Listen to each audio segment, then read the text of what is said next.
إن الله صلى الله عليه وسلم وعلى آله وصحبه وسلم تسليما سبحان ربك رب العزة عما يصفون.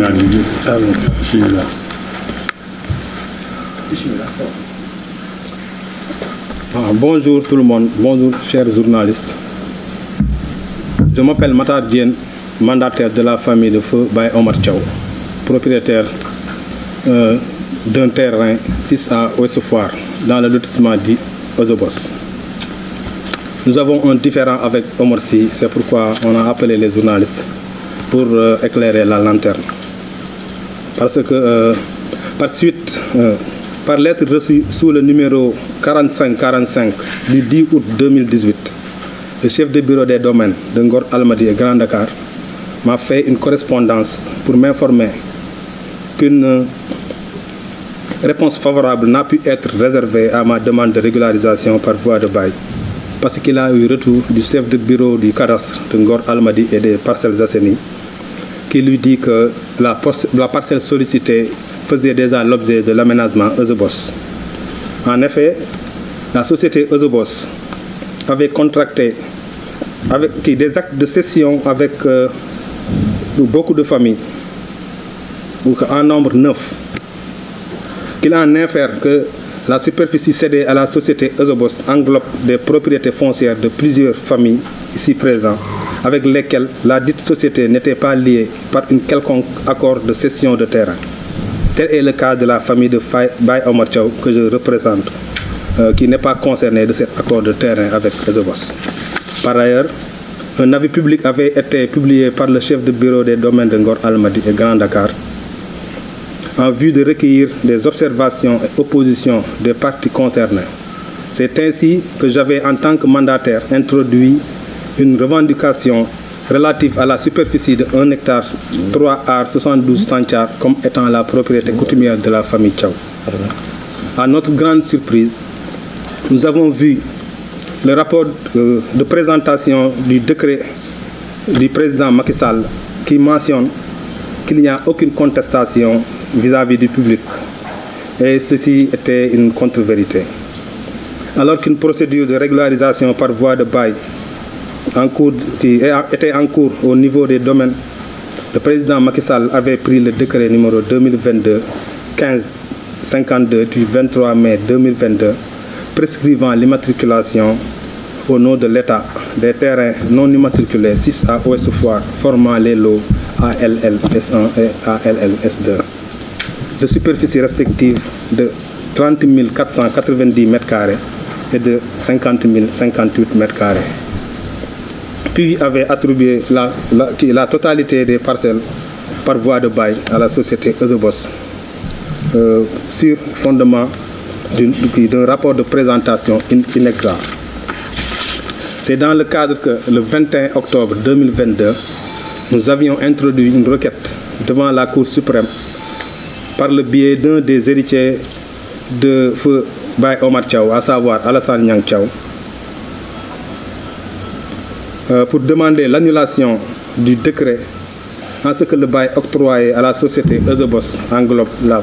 propriété foncière de notre famille. Ainsi, le 29 avril 2024, dans son arrêt numéro 43, la Cour suprême a fait droit à notre demande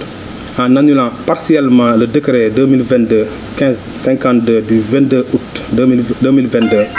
en tant que la superficie de l'assiette foncière couvrait la possession coutumière de la famille Thiaw. Il y a lieu de préciser que l'immatriculation n'a pas été remise en cause. L'immatriculation au nom de l'État. Mais la superficie d'1 hectare 3 ar 72 centiares octroyée à Ozobos et appartenant à notre famille. Cependant, nous avons introduit une requête au niveau des services des domaines pour l'exécution de l'arrêt de la Cour suprême, c'est-à-dire l'annulation des baux du nombre de 45 et la restitution de notre patrimoine foncier en finalisant notre demande de régularisation par voie de bail pour le terrain en question. C'est à cet effet que, chers journalistes, nous vous avons invités pour alerter les autorités étatiques et éclairer l'opinion publique afin qu'il témoigne sur la situation qui prévaut dans le lotissement du Eusebos 6A Ouest Foire et qui couvre beaucoup d'injustices. Je vous remercie.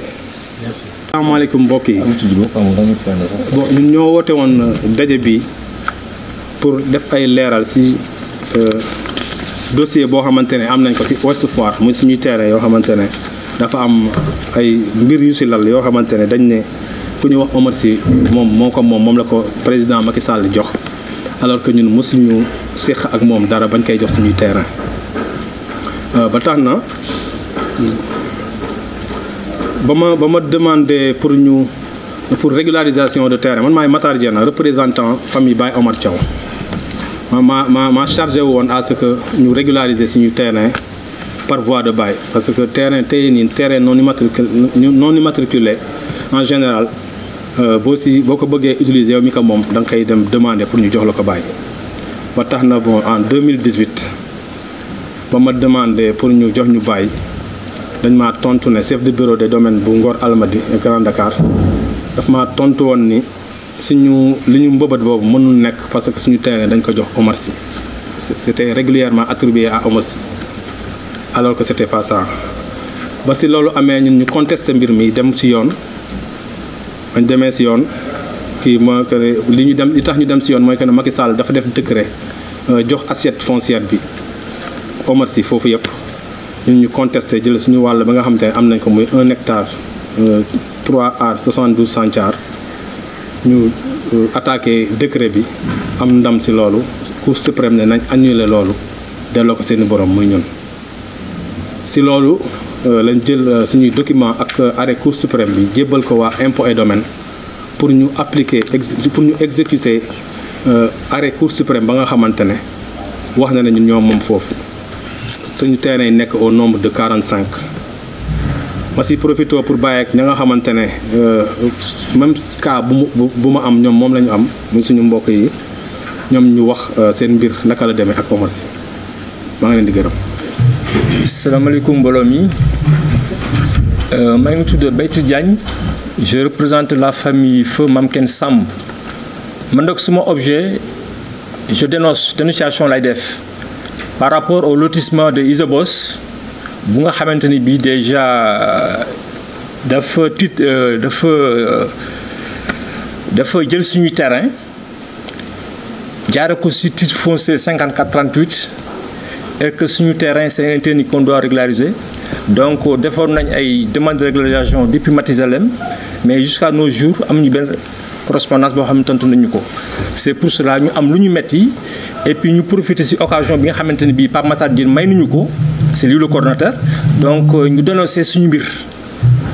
ma si ajouter aussi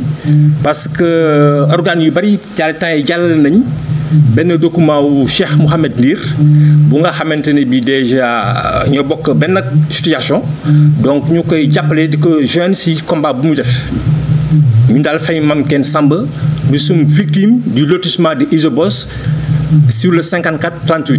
ñu ngi leen di sant di leen gërëm jaa ngeen jëf. ñun ñëpp di sant ñëpp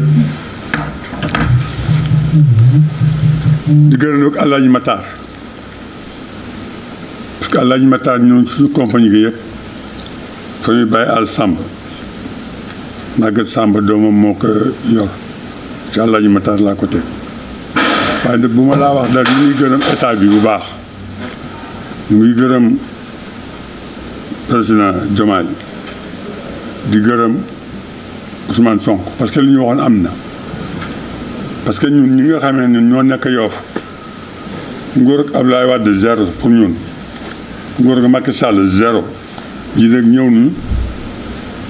taxawal ñu ak suñu alal mais nag li am yëpp Macky Sall moo ko def mu la ko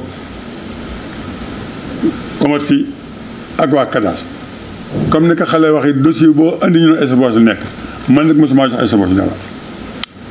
Omar Sy mosuma ko jox dara dem naa fa ba xuloog moom am na ay waa Yoff ñu demoon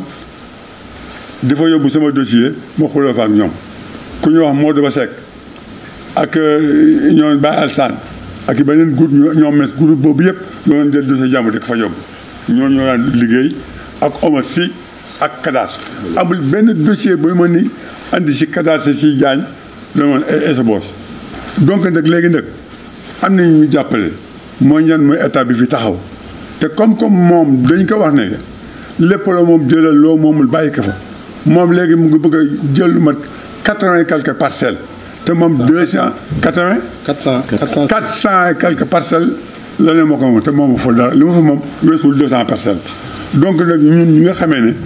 defoo ñu moom dara ñi defoo moom na dem ak moom waaye ñun ñi defal ak moom man defoo moom dara ak ku mel ni man ba di leen xamal ne état bi ñu ngi leen